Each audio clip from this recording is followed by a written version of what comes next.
कब से जानते हो मनाल को? मनाल ने कुछ बताया नहीं आपको? उसामा ने कॉल या मैसेज करके तुम्हारी खैरियत मालूम की? मतलब जिस तरह से रात तुम तन्हा आई हो यहाँ, उसने फोन करके पूछा कि कैसे पहुंची हो, खुद कैसी हो? वो क्यों पूछेगा?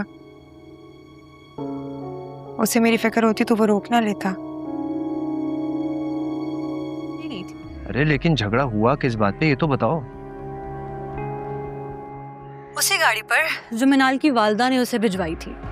उसामा से हजम नहीं हुई तो वो अड़ गया और कहता उसे वापस भिजवाओ। गाड़ी बाहर खड़ी थी और मिनाल चाह रही थी कि उसे के पार्क कर दिया जाए, लेकिन जब उसामा ने नहीं की तो मिनाल खुद गाड़ी लेकर निकल गई। अरे लेकिन कंफर्म तो कर लेते कि वो अपने मायके ही गई है या कहीं और तो नहीं चली गई, खुदा ना खास्ता। तुम्हें क्यों इतनी फिक्र हो रही है? अरे हद है यार, हमारी ही बेइज्जती होगी इसलिए कह रहा था कि कंफर्म कर लेते। लेकिन छोड़ो, ये बताओ तुम कैसी हो? मैं ठीक हूँ बिल्कुल, और स्कूल के लिए देर हो रही है तो मैं जा रही हूँ। खुदा हाफिज। उसामा को ये फिक्र भी नहीं कि इतना मालूम ही कर गए कि मैं रात के वक्त गई तो कहाँ गई। मतलब वो मुझे खुद पर बोझ ही समझ रहा था। जबरदस्ती उसके गले में लटकाया जाने वाला ढोल वो कब तक उठाता?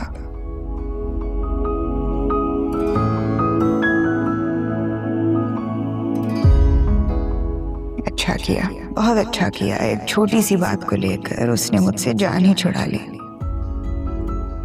ये गाड़ी फसाद की जड़ है। मैं भी कसम खाती हूँ इस गाड़ी में नहीं बैठूंगी जिसकी वजह से मैंने अपना घर छोड़ दिया, खुद की हैसियत इतनी कम कर दी, डीवैल्यू हो गई कि किसी को मेरी कमी का एहसास ही नहीं। मैं खुद को कंपोज रखूंगी वरना दूसरे फजूल में मेरा मजाक उड़ाएंगे। मुझे मजबूत नजर आना है, नॉर्मल और पुरसुकून। मैं ऑफिस जाऊंगी, मामा और रमशा भाभी से गपशप करूंगी। बिजी होकर मुझे किसी की कोई परवाह नहीं होगी। आज बिलाल को कैसे टाइम मिल गया मेरे पास बैठने का?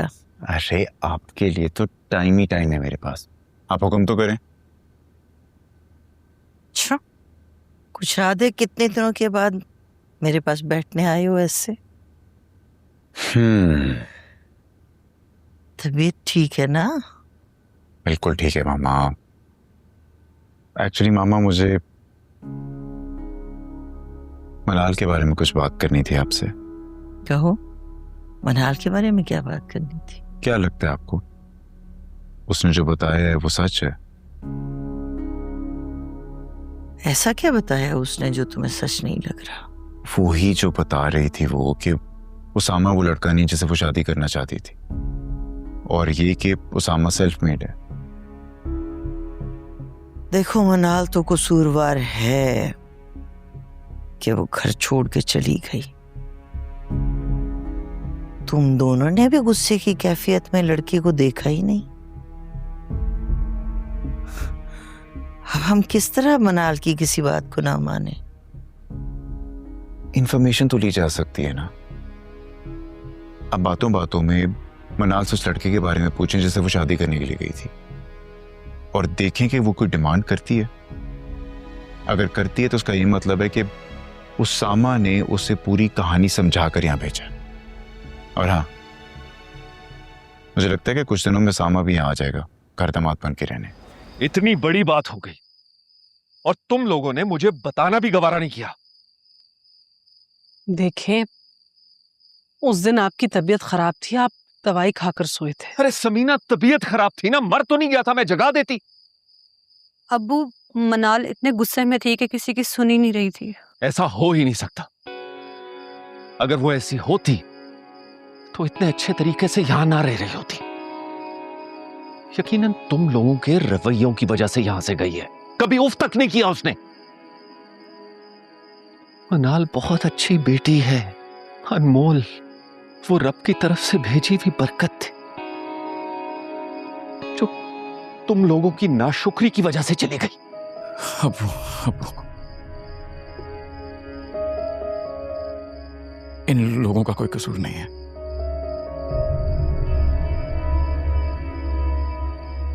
मेरा झगड़ा हुआ था उससे। चलो तुम ही बता दो, ऐसा क्या गुनाह हो गया था मिनाल से जो तुम उसे रोक ही नहीं पाए? उसकी अम्मी ने गाड़ी भिजवाई थी और मैंने लेने से इनकार कर दिया था, तो वो गुस्सा करने लगी वो। बस इतनी सी बात पर वो चली गई।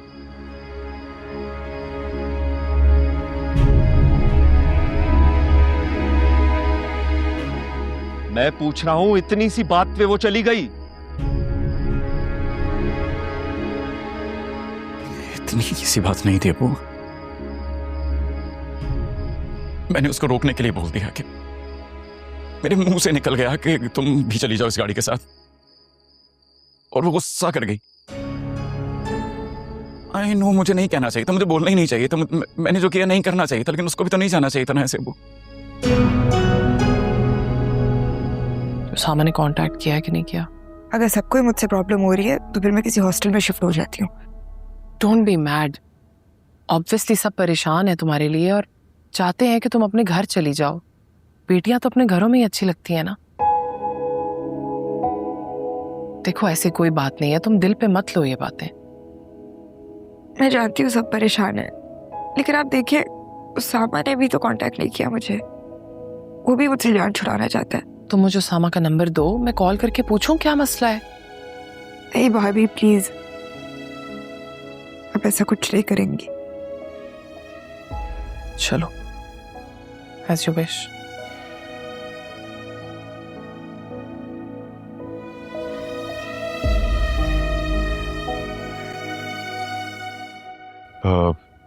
मनाल नजर नहीं आ रही, नाश्ते पे नहीं आई?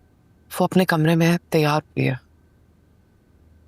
सईदा, जाके मनाल बीबी को बुला के लाओ, उनसे कहो यहाँ के सबके साथ बैठ के नाश्ता करें। जाओ। मनाल बीबी मना कर रही हैं, वो कह रही है मैंने नाश्ता कर लिया है। कब किया नाश्ता उसने? वो रमशा बीबी ने उनके लिए ट्रे बनाकर भिजवाई थी।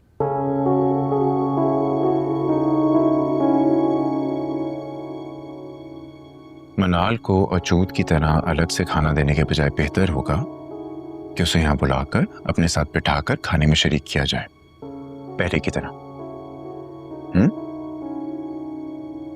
यहाँ पहले की तरह कुछ नहीं होने वाला, या होने वाला है? कब से जानते हो मनाल को? मनाल ने कुछ बताया नहीं आपको? तुम उसकी छोड़ो, अपना बताओ।